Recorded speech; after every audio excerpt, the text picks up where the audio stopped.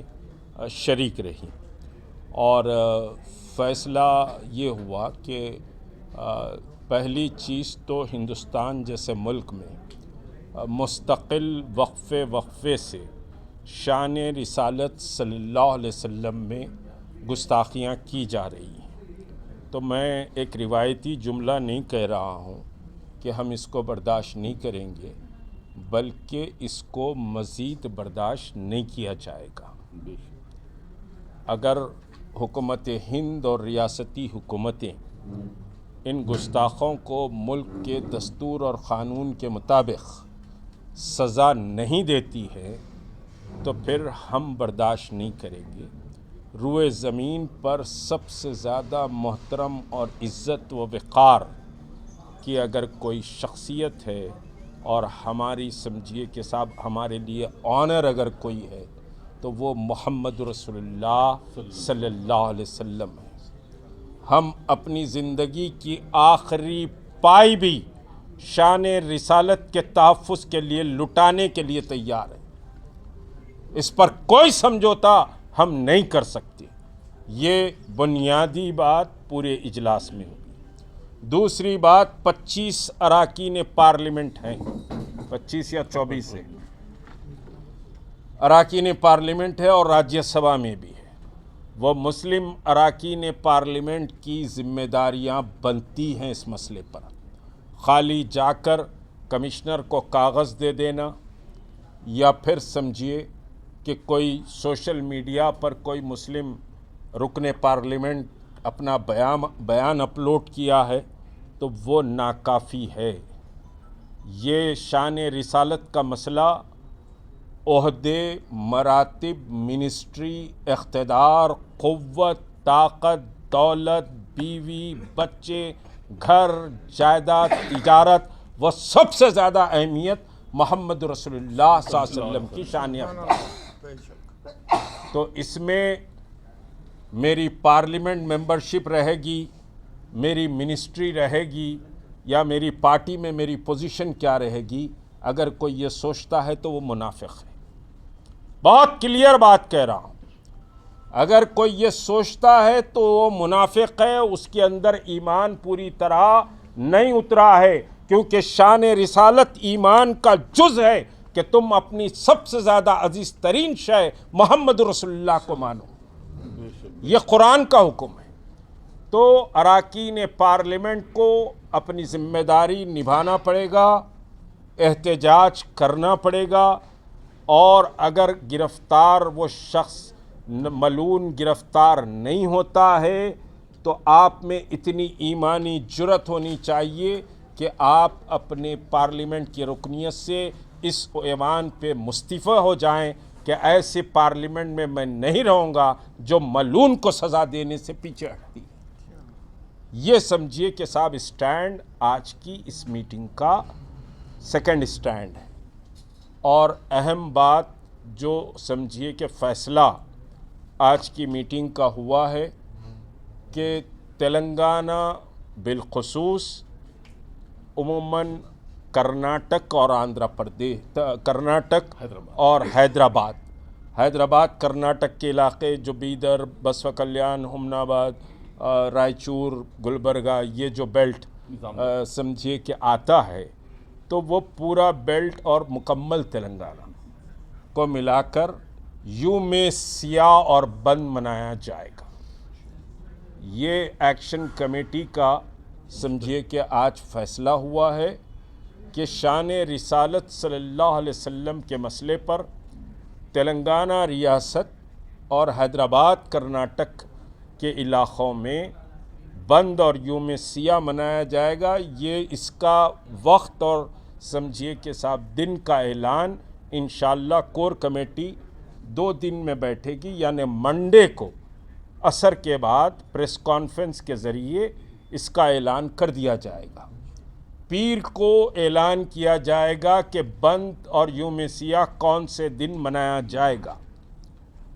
اس سلسلے میں 2 دن میں غور و خوض کیا جائے گا، پوری گائیڈ لائن تیار کر لی جائے گی، اور یہ پہلا مرحلہ ہوگا۔